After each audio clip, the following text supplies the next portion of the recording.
Bueno, entonces vamos a empezar porque el tiempo corre y luego ustedes tienen otra clase y entonces Muy bien. para estar rapidito y no perder el tiempo de Zoom, ¿verdad? Eh, Estaba explicando la semana pasada, la primera semana y la semana pasada fue la segunda, ¿verdad? ¿O fue la primera? Ya no me acuerdo. La El, segunda. la segunda, sí, hoy es tercera sesión, es cierto. Entonces, en la primera hicimos la introducción del profetismo, tuvo que haberles quedado pues por lo menos un poquito claro de que el profetismo no era exclusivo de Israel, ¿verdad? Que en los países o en las naciones vecinas también habían profetas. Es decir, que estamos en un ambiente politeísta y eso era una práctica común. Entonces, el lenguaje que se utiliza, por ejemplo, cuando oráculo de Yahvé, pues no es tampoco específico de Israel. Acuérdense ustedes que cuando Israel entra a la tierra prometida, o sea, Canaán, pues se encuentra con una tierra que emana miel y leche, ciertamente, pero que ahí los cultos eran a la diosa de la fertilidad, eran a la diosa tierra, todavía tenemos un tema de que se le daba culto al sol, a los astros, a la luna.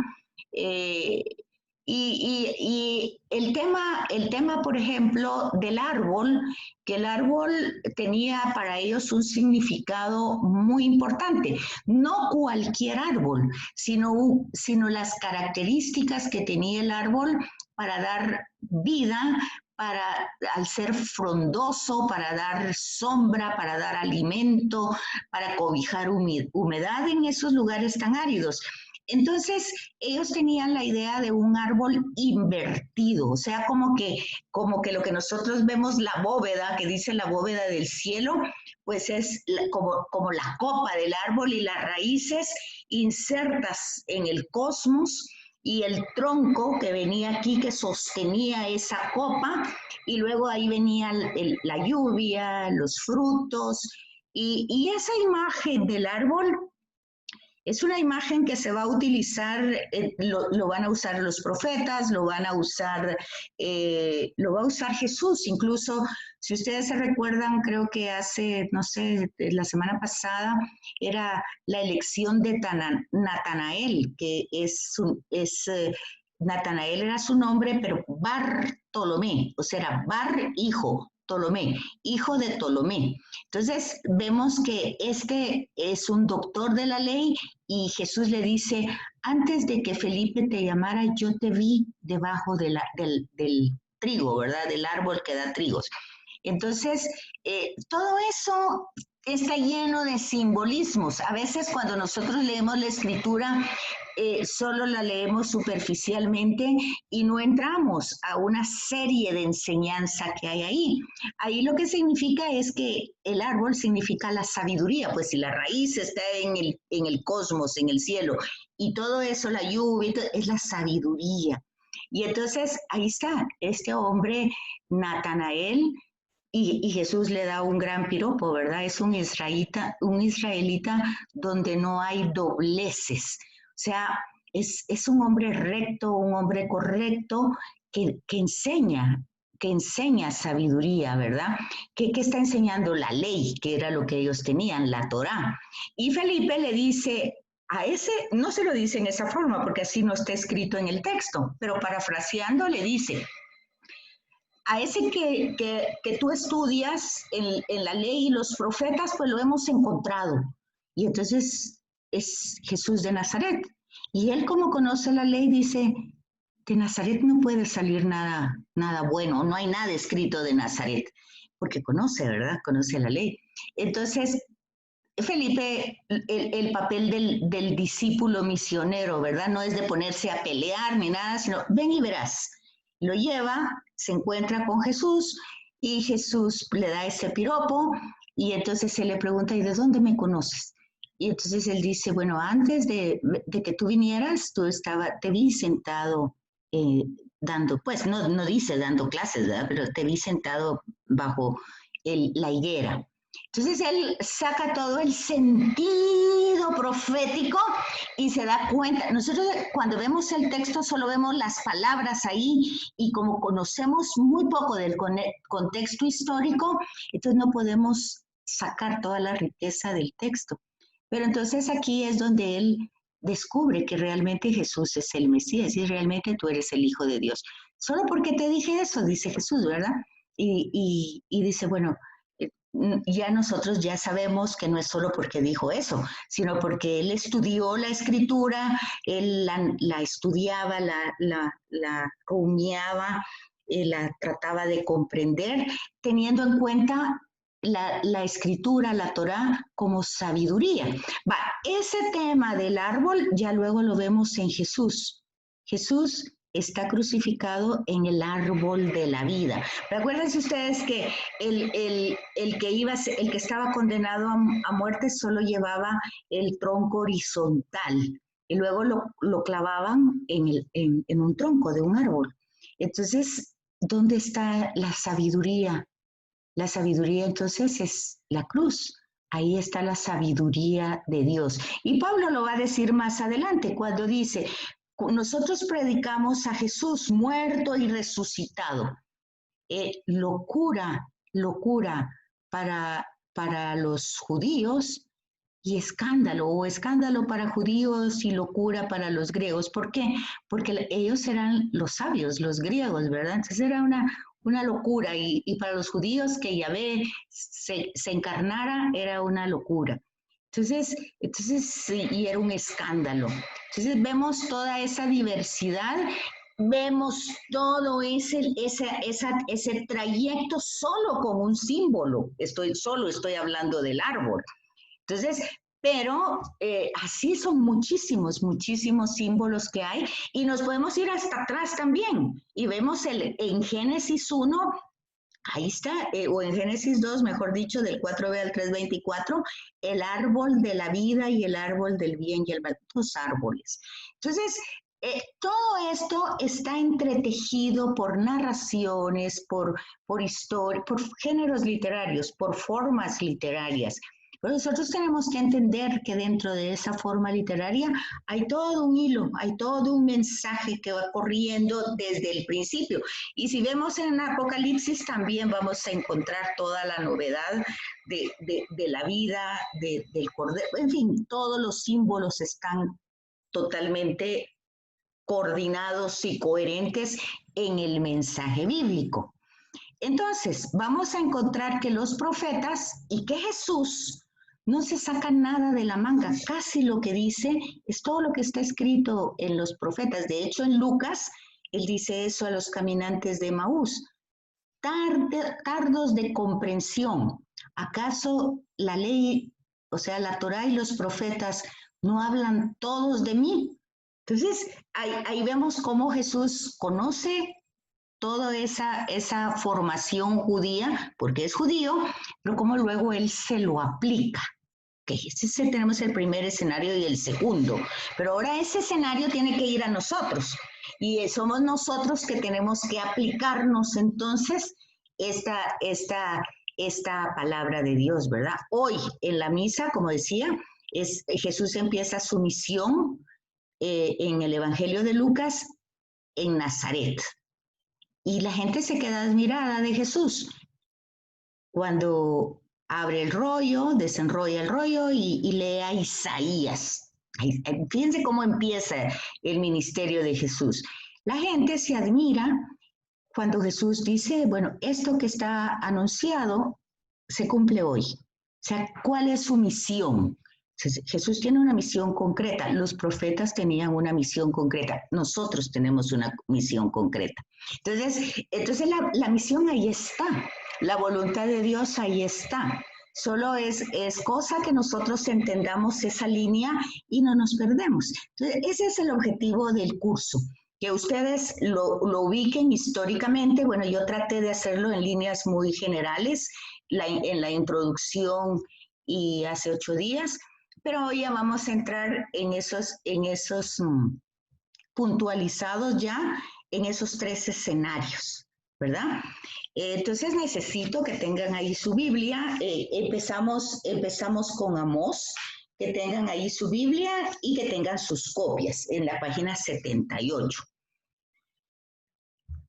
Por ejemplo, cuando vemos las reacciones en el texto de hoy, en la perícopa que se lee hoy, vemos las reacciones de Nazaret, ¿verdad?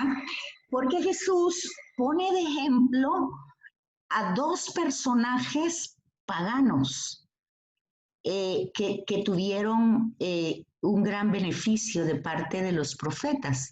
Y fue Naamán, que estaba leproso, y la viuda de Sarepta. Ahí tenemos a Elías y a Eliseo, ¿verdad? Profetas que no vamos a estudiar, pero que están en primera y segunda de los reyes. Entonces, por supuesto que ellos se enojan porque los paganos para ellos son despreciables. Entonces, que Jesús los ponga de ejemplo y decir por qué fue que estas personas se vieron beneficiadas. Pues por la fe se vieron beneficiadas. ¿Y por qué él ahorita no puede hacer nada en Nazaret? Porque lo que conocen de él humanamente no les permite ver más allá de su humanidad. Entonces, por eso, pues después lo quieren despeñar y no aceptan ni su mensaje. Y claramente dice el texto que Jesús no pudo hacer mayor cosa ahí, ¿verdad? Por la falta de fe. Entonces, ahí vemos las conexiones. Y vamos a ver otro elemento más en estos profetas que vamos a ver hoy, porque a veces el tema de la religiosidad, ¿qué pasaba? En el tiempo de Jesús, la religiosidad era fuerte. O sea, fariseos, saduceos, celotas, esenios, Sanedrín, todos eran personas religiosas. De hecho, Israel era un estado teocrático. Teo, Dios, kratos, ¿verdad? Pueblo. Entonces el pueblo pues sabía que Dios habían hecho una alianza con Dios, que Dios los había pues hecho un pueblo, conocían su historia desde Abraham y bueno, ellos sabían y creían, pero había como diversidad de creencias. De ahí que tenemos casi dos lecturas de los domingos anteriores y creo esta continuaba.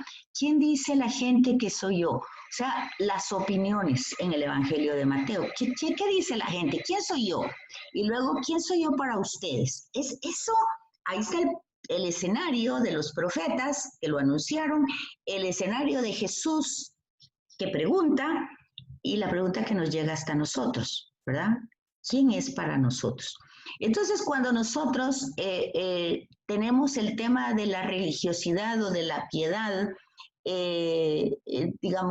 como prácticas asiduas, pero no por amor, no como dice el Señor mío Jesucristo, por ser tú quien eres, sino porque queremos los beneficios, los dones de ese ser. Los queremos y lo queremos manipular, nos queremos apropiar de ellos y entonces que una misa, que un rosario, que esto, que el otro, pero es como que nosotros fuéramos socios de Dios y nos estuviéramos en un mismo nivel asesorándolo, haz esto, quita aquello, pon esto, pon aquello. Entonces todo eso es tema de los profetas. Y entonces, no es que la gente no sea religiosa, la gente es religiosa, muy religiosa.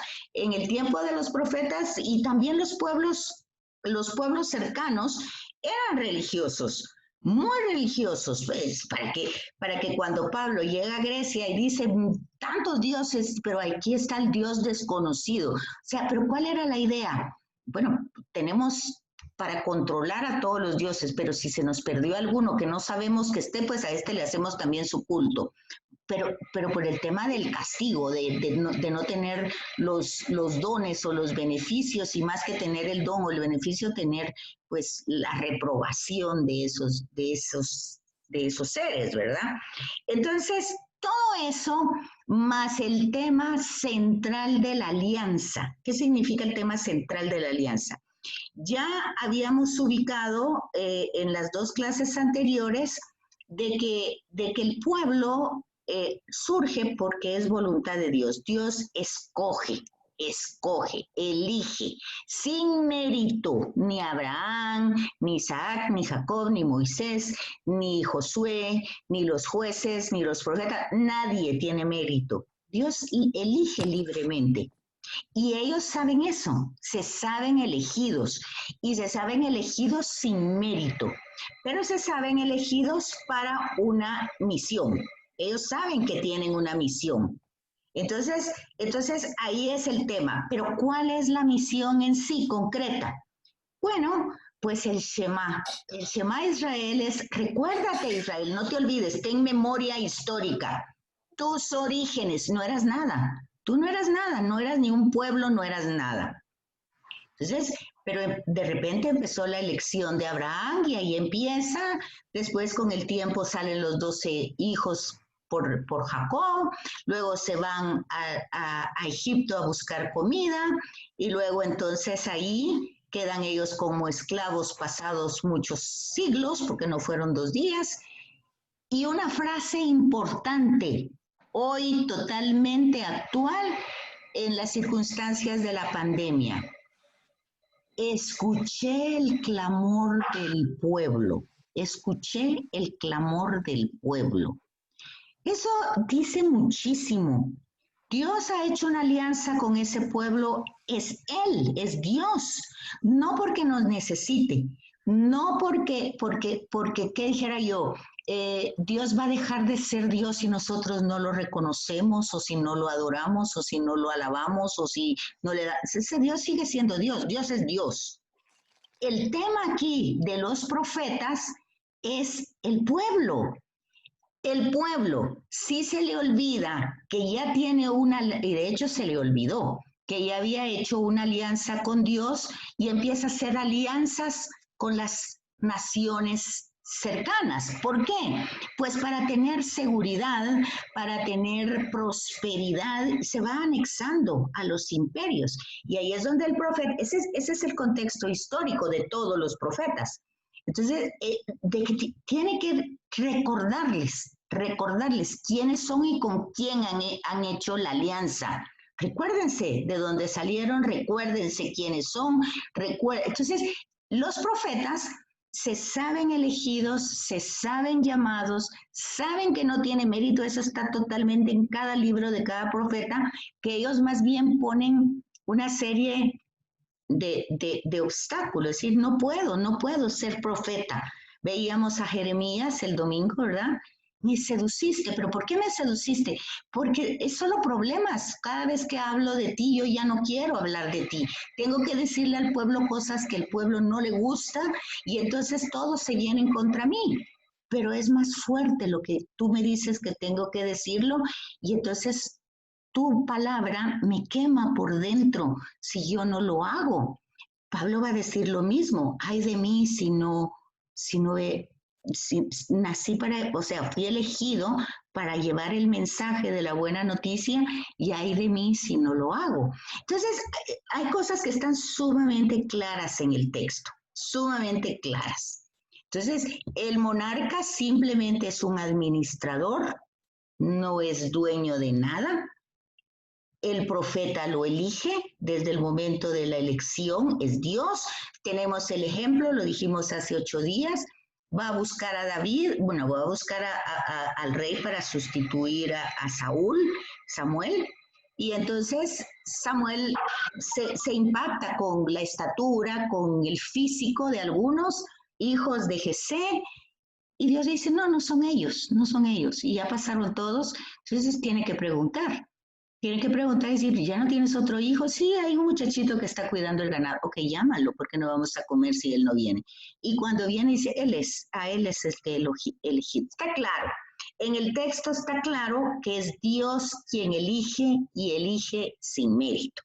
Entonces, eso lo tenemos que tener bien claro aún nosotros como cristianos.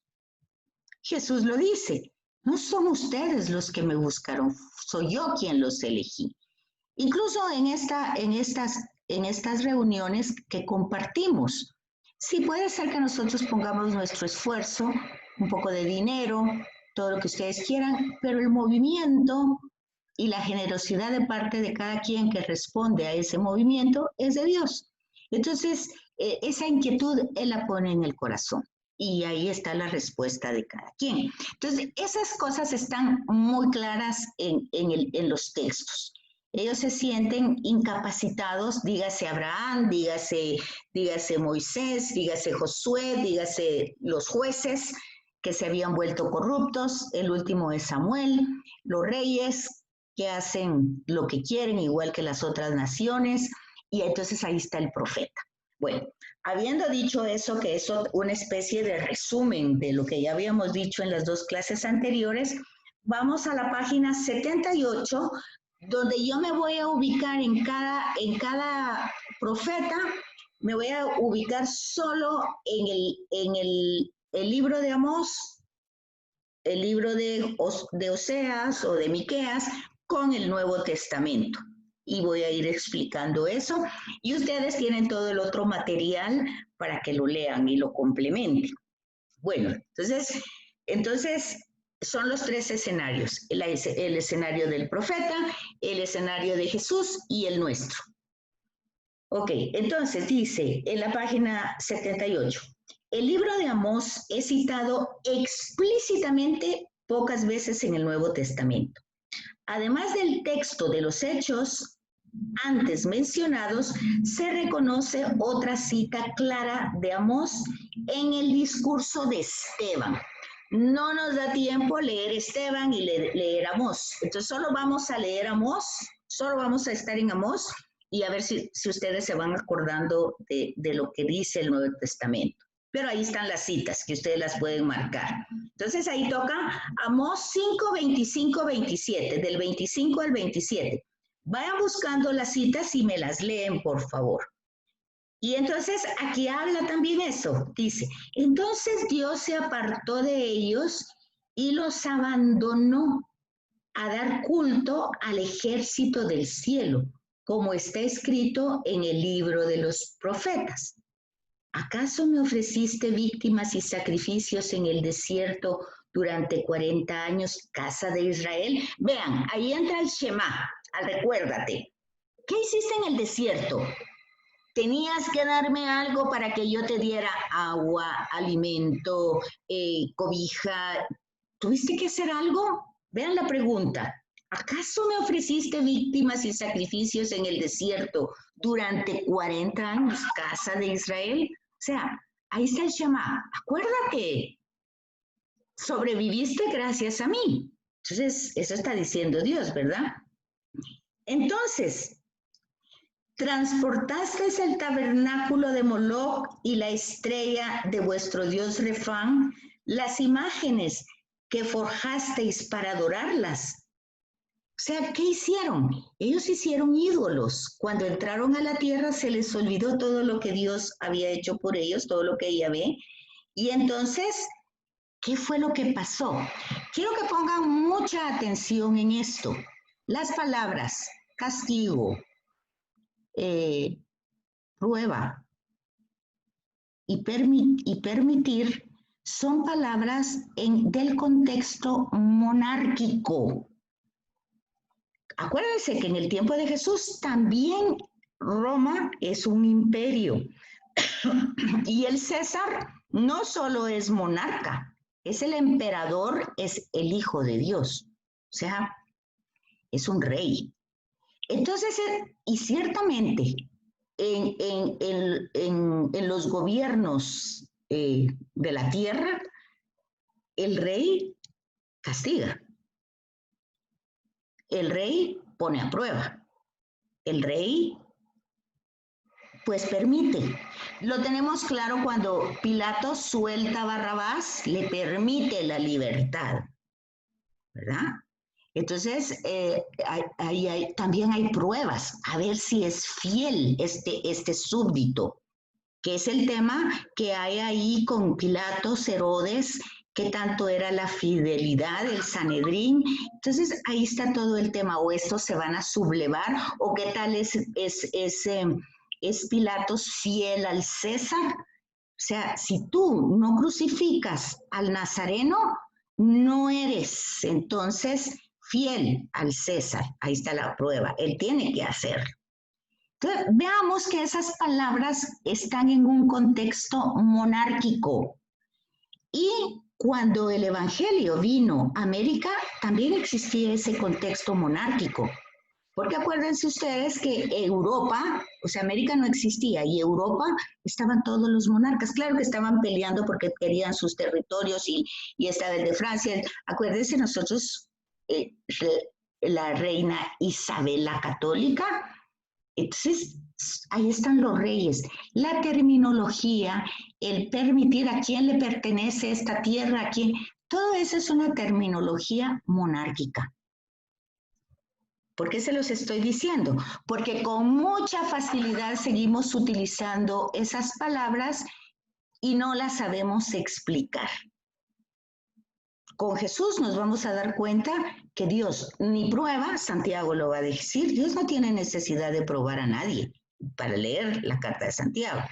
Entonces, con Jesús vamos a ver que el hijo pródigo que despilfarra toda la herencia no lo castiga, al contrario, hay una fiesta. Entonces, y entonces no está la prueba, no hace nada, el Padre no hace nada.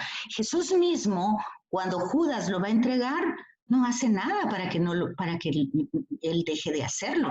Lo que has de hacer, hazlo pronto. Entonces, hay que ir entrando en todas esas imágenes e ir entendiendo por qué se usan esas palabras. Y darse cuenta de una cosa muy importante. El Dios del Antiguo Testamento es el mismo Dios del Nuevo Testamento. No es cierto cuando la gente dice, es muy diferente porque el Dios del Antiguo Testamento castiga, es exigente, va a la guerra. Sí, acuérdense ustedes que el Dios del Antiguo Testamento es un Dios de experiencia, no es de especulación, no es de que si existe o no. El pueblo lo ha experimentado en su vida. ¿Cómo siendo pueblo? Ellos no eran nada. ¿Cómo salió ese pueblo? Porque Dios hizo que saliera. Entonces, es un Dios de experiencia. Caminó con ellos en el desierto. Ahí va, la nube en el día y la llama en la noche. Es un Dios con el que Moisés podía hablar cara a cara y regatear. E interceder por el pueblo que se desviaba. Abraham también, lo decíamos hace 8 días, y si hubieran 50, y si hubieran 40, y si hubieran 30. Entonces, vemos que es un Dios cercano, misericordioso, amoroso, y no está lejano. Empieza con, escuché el clamor de mi pueblo. Entonces, vemos a un Dios que no está desentendido de lo que le pasa a la raza humana, porque es su creación. Nada de lo que hay ahí está perdido. Bueno, entonces no sé si ya tienen esa cita de 5:25. ¿Alguien? Sí, yo la tengo por acá. A ver, por favor. Dice, ¿acaso en el desierto durante 40 años me trajeron ofrendas y sacrificios, casa de Israel? Tendrán que transportar a Sacut y Kebán, imágenes de sus dioses astrales que ustedes se fabricaron, cuando los destierre más allá de Damasco, dice el Señor Dios Todopoderoso. Ok, entonces cualquiera pensaría que ese es un castigo que los está amenazando. Dios no tiene necesidad de amenazar, es Dios. El texto de Amós es entonces un recordatorio y una crítica a los israelitas idólatras que siguieron el culto asirio del ejército del cielo apartándose del Señor. Y entonces van a tener una consecuencia lógica. ¿Por qué? ¿Por qué hicieron ese culto? Porque hicieron alianza con las naciones. Eso lo tenemos muy claro con Salomón. Si el reino se divide en norte y el sur, es porque Salomón, en su táctica política, Fíjense, David, su padre, peleó, salía a batallar y mantuvo la paz, logró ubicar las tribus en cada lugar, les dio tierra, les dio seguridad, les dio prosperidad. Por eso el pueblo quería a alguien más que fuera como David, que peleara, que hiciera. Salomón ya no hizo eso. Salomón lo que hizo en su política fue casarse con las hijas de los reyes de las otras naciones. ¿Y qué fue lo que pasó? Lo que pasó fue que cuando se casó, llevó el culto, la cultura, las costumbres a Israel. ¿Qué pasó entonces? Sincretismo, se mezcló la religiosidad yavista con la politeísta. Entonces, esa es la crítica que está haciendo. Entonces, claramente la destrucción no es un castigo de Dios. Dios no está ni siquiera advirtiendo, le está diciendo, acuérdense, por favor, acuérdense. Y entonces, aquí viene entonces Esteban en Hechos de los Apóstoles, lo actualiza en esa época de Esteban. ¿Cómo lo actualiza? Lo mismo. Ahora estos descendientes rechazan a Jesús. Ajá, los de Amor rechazaron a Yahvé en ese momento. Hoy están haciendo lo mismo. Ahora veamos nuestro escenario. Pues tal vez nosotros también hacemos lo mismo. Cuando nosotros realmente en la línea del texto bíblico sabemos qué es lo que tenemos que hacer y qué es lo que tenemos que evitar y no lo hacemos. Otra referencia al libro de Amós son las alusiones. En los sinópticos, la referencia más clara es Amós 8:9. A ver, ¿quién lo tiene? ¿Alguien? Yo. A ver. Amós 8:9. Aquel día, oráculo del Señor, haré que el sol se oculte a mediodía y en pleno día. Cubriré la tierra de obscuridad. Convertiré ahí, ¿sí? Sí. Entonces, esa escena la tenemos exactamente en la muerte de Jesús. Se oscureció el sol a mediodía. La tierra se oscureció completamente. Entonces, ahí está clara la imagen. Eso va a pasar. ¿Por qué? Pues precisamente por eso, porque lo han desechado.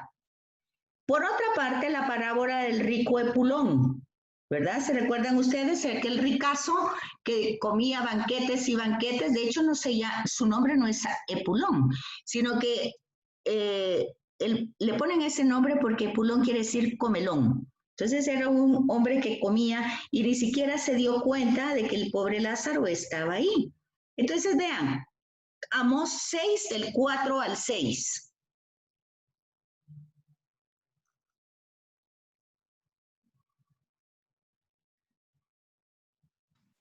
Yo si quiere, pero yo tengo la Biblia latinoamericana, ¿está bien? Sí, está bien. Tendidos en camas de marfil o arrellanados sobre sus sofás, comen corderitos de rebaño y terneros sacados del establo. Canturrean al son del arpa y como David improvisan canciones. Beben vino en grandes copas, con aceite exquisito, se perfuman, pero no se afligen por el desastre de mi pueblo. Ok, entonces vemos ahí está la parábola de Jesús, como ese párrafo, Jesús con esa creatividad maravillosa hace una parábola espléndida, ¿verdad? Entonces, ¿dónde está el pecado ahí? ¿Dónde está el gran pecado? Es de la injusticia, ¿verdad?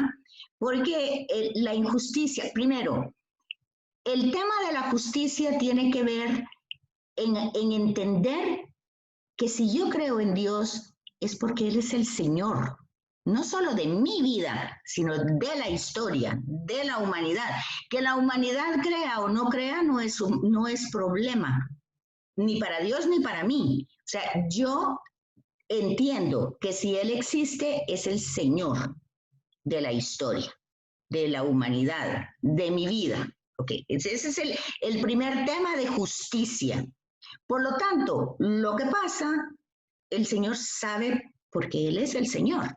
Es como que en una película él es el director, él es el protagonista, él tiene él es el director, todo, él tiene todos los papeles de la película y él sabe para dónde la lleva.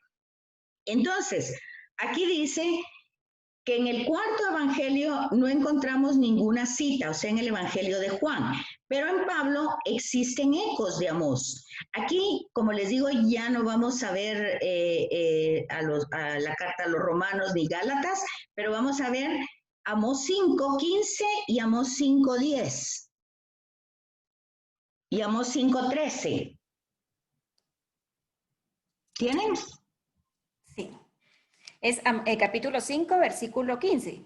Versículo 10, 15 y 13. Leo los 3. Sí, por favor. Odian al que juzga rectamente en el tribunal y detestan al que testifica con verdad. Y nos vamos para él. No sé cuál es yo. El 13. Por eso se calla entonces el prudente, porque es un buen momento peligroso. Ok, entonces vean una cosa aquí. La analogía que va haciendo es que el aborrecer lo malo y apegarse a lo bueno. Eso es lo que tiene que ser, aborrecer lo malo. Pero ¿qué es lo malo? Lo malo no es el malo, no es la persona, es lo malo. Porque les molesta que se hable con sinceridad. Aquí habló Jesús en la lectura de hoy en Nazaret, habla con sinceridad y la gente lo quiere matar. ¿Y qué pasa haciendo Jesús? Pasa haciendo el bien.